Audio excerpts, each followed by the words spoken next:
Bonjour à tous. Donc après avoir parlé de gouvernance et de valeurs, de plans de pilotage et de mise en œuvre, pour ma part, je vais donc m'attacher à parler en particulier des élèves, qui sont les premiers chefs concernés, et des élèves en difficulté. Alors la commande qui m'a été faite par le service d'études, c'est de vous présenter en 10-15 minutes, en partant de la réflexion menée autour de la prise en charge des élèves à besoins spécifiques en situation de handicap, comment il était possible de contribuer à modifier la posture de l'enseignant au travers de la mise en place de dispositifs d'accompagnement d'élèves en difficulté dans l'enseignement ordinaire. Alors, ok. Je vous propose de structurer mon intervention de la manière suivante. D'abord, évoquer l'évolution de la société, voire de la législation, qui ont prévalu à la mise en œuvre, une mise en œuvre autre de la prise en charge des élèves à besoins spécifiques dans l'enseignement ordinaire. De vous présenter un exemple de dispositif structurel d'accompagnement de ces élèves, un projet pilote mené par la FESSEC. Et puis, à partir de ce dispositif, je vais tenter de voir en quoi un dispositif structurel d'accompagnement des élèves à besoins éducatifs particuliers, je reviendrai sur cette notion qui nous vient de France, pourrait, moyennant certains points de vigilance, contribuer à changer la posture de l'enseignant, voire à faire évoluer le métier de l'enseignant vers un nouveau paradigme. Bien évidemment, avant ce type d'exercice, il est bon de prendre quelques précautions oratoires. Je vais donc m'exprimer plutôt du point de vue de l'enseignement secondaire. J'utiliserai quelques raccourcis dont je suis coutumier, inhérents à ce genre de présentation, et je me permettrai probablement quelques libertés par rapport à ma fonction, mais une université d'été, c'est bien, me semble-t-il, l'endroit pour prendre un peu d'altitude avant de replonger dans le quotidien. Alors, d'abord, un contexte de changement, ça a été évoqué par Guy et également par M. Erali. Un système éducatif, ou un système scolaire, il est constamment soumis à une série de pressions. Évolution, que certains mettent entre guillemets, mais de la société.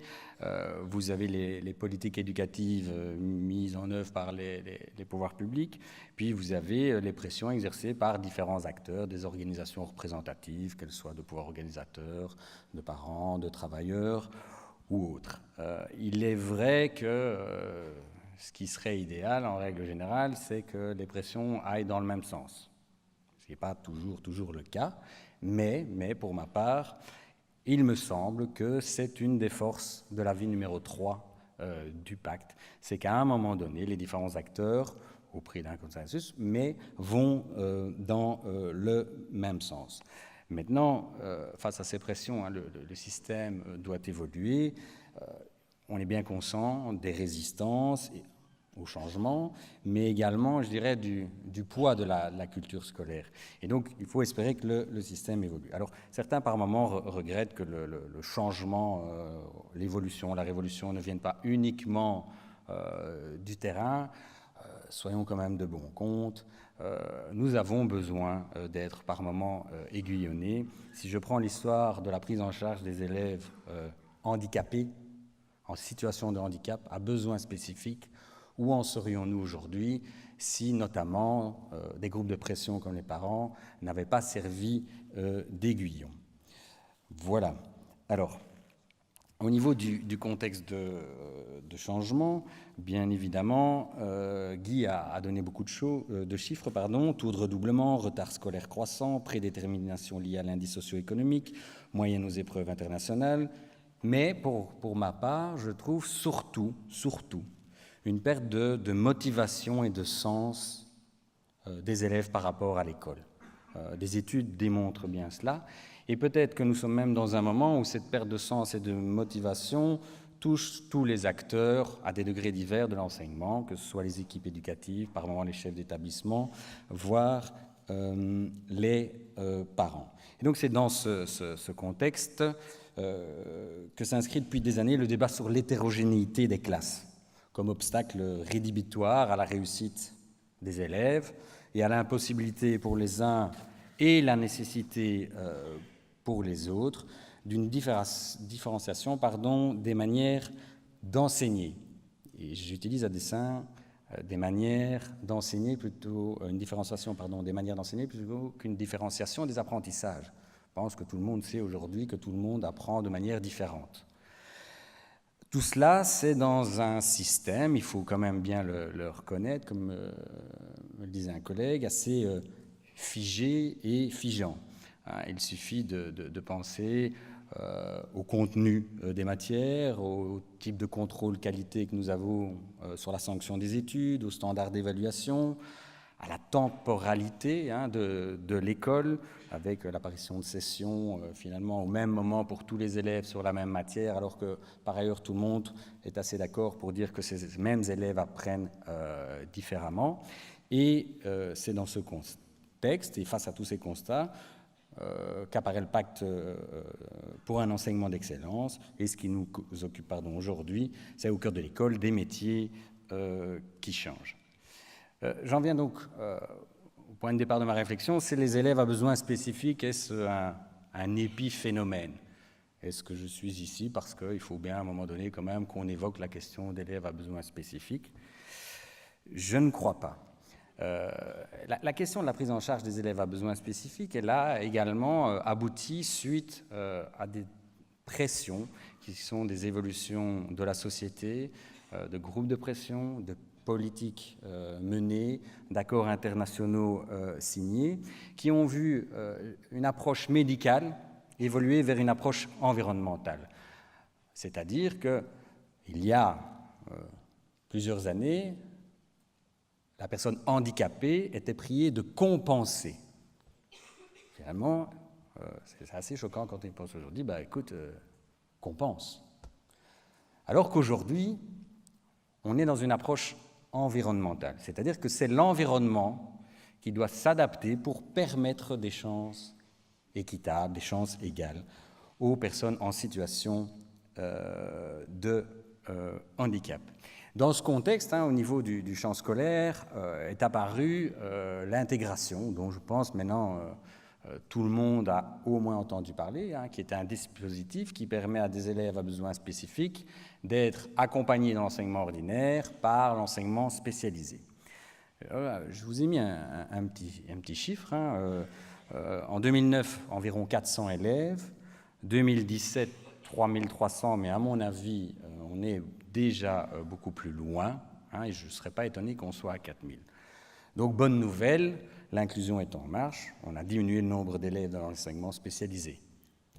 Keneni, l'augmentation des élèves dans l'enseignement spécialisé continue. Ce qui fait dire aux observateurs qu'en fait, cette intégration, elle a plutôt engendré une prise de conscience au sein de l'enseignement ordinaire de l'existence d'élèves à besoins spécifiques, y compris avec des troubles de l'apprentissage, nécessitant des dispositifs de différenciation pour ces apprentissages.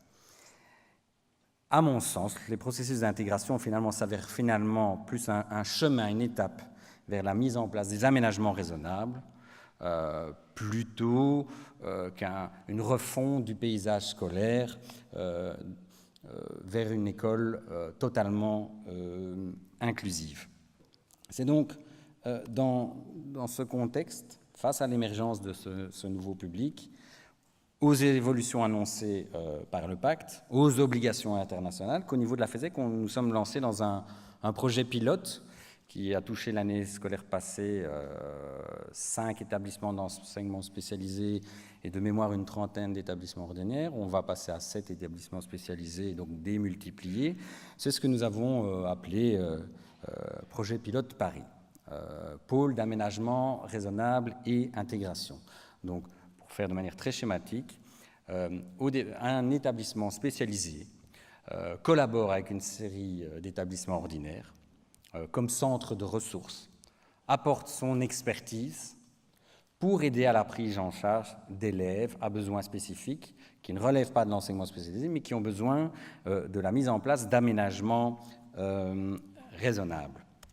Parmi les objectifs donc de ce dispositif, c'est de donner des informations concernant les aménagements raisonnables, à l'enseignement ordinaire, développer des aménagements raisonnables adéquats, faciliter l'échange d'informations, outiller les équipes pédagogiques, répondre au développement et à l'augmentation constante du nombre d'intégrations. On en sent déjà les bénéfices dans un changement de posture des enseignants de l'enseignement ordinaire. Simplement dans la simple question d'accepter la présence d'un père à son cours. Tout qui a enseigné un jour, avouez qu'au départ, ce n'est pas la chose la plus évidente d'accepter qu'un collègue vienne voir la manière dont je travaille. Et je pense que c'est d'ailleurs un élément qu'on retrouve dans l'expérience professeur. Alors, c'est donc bien un service aux élèves et aux équipes pédagogiques. Je vous ai parlé de cet établissement. La manière de fonctionner qui peut aussi donner des pistes de réflexion pour le métier d'enseignant, c'est une co-construction. Il y a un suivi régulier avec une mise en place de comités d'accompagnement. Il y a une intégration progressive de l'expertise développée sur le terrain. Et il y a une coordination par pôle. C'est toute la question des moyens sur laquelle je reviendrai. Alors, au niveau du pacte, j'ai emprunté la phrase à Guy comme matrice d'un changement organisationnel maîtrisé, il y a une intuition, une réelle intuition qui se retrouve dans l'axe stratégique, qui est de lier la question de l'inclusion et donc des aménagements raisonnables aux stratégies de lutte contre l'échec scolaire, au décrochage et au redoublement. Et donc c'est bien le fil de mon propos, c'est de voir comment on peut s'inspirer de ce qui se passe au niveau de la prise en charge des besoins spécifiques pour aller vers les élèves en difficulté. Alors, essayons donc de partir des élèves à besoins spécifiques et élargissons notre approche à la notion d'élèves à besoins éducatifs particuliers, les BEP en France. Alors, en gros, cette notion, elle englobe, elle étend la question de différenciation aux élèves à besoins spécifiques, aux primo-arrivants, aux élèves à haut potentiel, aux élèves avec des troubles du comportement et aux élèves en difficulté. Alors, au niveau des élèves à besoins spécifiques, eh bien, comment mettre en place les aménagements raisonnables? C'est toujours à partir d'un diagnostic du trouble des handicaps. Et puis se pose la question d'aménagement raisonnable matériel. Ce sont souvent les plus coûteux, mais les plus simples, croyez-moi. Des aménagements pédagogiques. Ce sont les moins coûteux, mais ce sont les plus difficiles à mettre en place. Petite anecdote, on a parfois des questions de savoir si finalement un élève qui a des troubles de l'audition doit bien réussir la compréhension à l'audition. Et qu'est-ce qu'on fait s'il ne la réussit pas? C'est un exemple. Aménagement pédagogique, aucun coût, mais ça n'est pas facile. Voire des aménagements organisationnels. Le quoi, le qui, le comment, la durée. Ces aménagements raisonnables.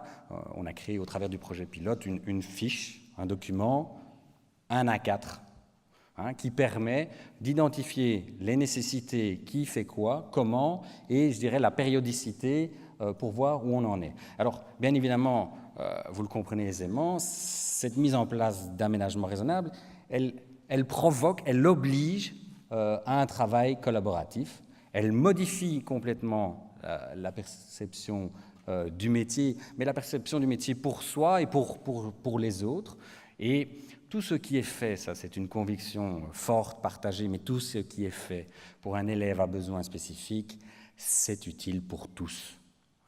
Il y a un vrai bénéfice pour tous. Alors, si je me mets dans l'enseignement ordinaire avec des élèves à besoins éducatifs particuliers, les élèves, je dirais, en difficulté, je me dis, mais pourquoi ce qui est finalement obligatoire, acceptable, admissible, nécessaire pour les élèves à besoins spécifiques, pourquoi ce ne le serait pas pour le plus grand nombre et pourquoi finalement le changement de posture induit par la présence d'élèves à besoins spécifiques et les aménagements raisonnables, elle ne serait pas contagieuse? Je reprends la question alors du diagnostic et de l'évaluation. Est-ce qu'on ne pourrait pas accepter une bonne fois pour toutes une évaluation diagnostique de nature prospective qui permette de mieux cerner les apprentissages, les enseignements à mettre en place, et non plus une évaluation sanction à valeur rétrospective qui nourrit la logique du constat. Monsieur Herali disait à propos des membres du personnel, de la gouvernance, des pouvoirs publics, lui il disait une évaluation qui casse l'estime de soi. Je pense que ça doit parler aux enseignants. Et donc, on trouve dans le pacte, au niveau de cette évaluation qui devrait permettre d'adapter, on trouve cette fameuse notion de RCD, remédiation, consolidation, dépassement. Et donc, si vous traduisez ça avec des élèves en difficulté, des élèves avec des besoins spécifiques, on peut à la fois aider des élèves à besoins spécifiques, des élèves à haut potentiel, des élèves primo-arrivants, des élèves en difficulté. En France, je l'ai repris, dès qu'un élève est en difficulté, de manière théorique, je ne suis pas en train de vous dire non plus que le système français est idéal, loin de là, mais on parle de programme, par exemple, personnalisé de réussite éducative. Et ce programme permet, sous un autre vocable, des aménagements raisonnables qui dispensent à un moment donné l'élève de suivre tel cours pour en avoir d'autres. C'est des choses que nous connaissons au niveau du premier degré de l'enseignement ordinaire. Et donc, je me dis, tiens, voilà un bel objet pour ce fameux temps de travail collaboratif qui est prévu par le pacte. Alors, bon. Et maintenant, comment mettre en place ces dispositifs structurels d'accompagnement d'élèves en difficulté en place? Je vous assure que j'avais fait mon PowerPoint avant de voir celui de M. Herali. Et donc, moi non plus, je ne crois pas à la pensée magique. Ça ne suffira pas. Certains ont essayé, ça ne suffira pas. Et donc, je crois qu'il faudra passer par une refonte. Le mot est un peu fort, mais Marc Degan aura certainement des tas de pistes. Je te mets la pression, Marc. De la formation initiale, par une articulation entre une pratique réflexive et la formation continuée. Monsieur Herali a beaucoup parlé de la réflexivité, par la mise en place de dispositifs organisationnels adéquats. Et pour cela, il faudra des moyens. Mais quand je dis des moyens, attention, je ne tombe pas dans le piège, il faut absolument moins d'élèves par classe. Il faut des moyens, mais il faut des moyens adéquats. Et par un changement de paradigme pour le métier d'enseignant. Et donc, quelques points de vigilance que je pointe pour accompagner ce changement de paradigme, c'est la question de ce qu'on appelle, ce dont on parle de plus en plus, les profils de sortie. C'est-à-dire, mais quel élève voulons-nous au sortir de nos écoles? Est-ce que c'est un élève qui a empilé une série de contenus, ou est-ce que c'est autre chose, ce fameux article 6 du décret mission? Il faut pouvoir sortir du carcan purement disciplinaire. Il faut peut-être penser à la temporalité des apprentissages et des enseignements. Et j'ai vraiment la conviction forte qu'à cet égard, l'éducation par la philosophie de la citoyenneté, c'est une chance unique et à saisir pour avancer vers ça. Pourquoi? Parce que l'EPC, elle définit des objets communs de travail qui ne sont pas artificiels, et qui permettent, qui forcent, qui obligent les disciplines à travailler ensemble. Ce sont les fameuses valeurs à mobiliser, je dirais, de manière collective. Tous ces éléments, à mon sens, sont des leviers, des endroits pour faire changer le logiciel du métier d'enseigner. Et je me permets de terminer par cette dia-ci, qui est le titre d'une intervention que j'avais faite en mars, ici, dans un autre auditoire beaucoup plus petit. Au niveau, donc, aménager l'école pour une réponse aux besoins, j'avais été mettre le spécifique entre parenthèses des élèves, un défi raisonnable, et j'avais envie de supprimer le point d'interrogation. Je suis vraiment convaincu que le fait qu'aujourd'hui, on part d'une réflexion sur les élèves à besoins spécifiques pour penser à accompagner les élèves à difficulté dans l'enseignement ordinaire, c'est non seulement un pas en avant, mais c'est surtout une réflexion qui peut contribuer à réinventer l'école. Je vous remercie.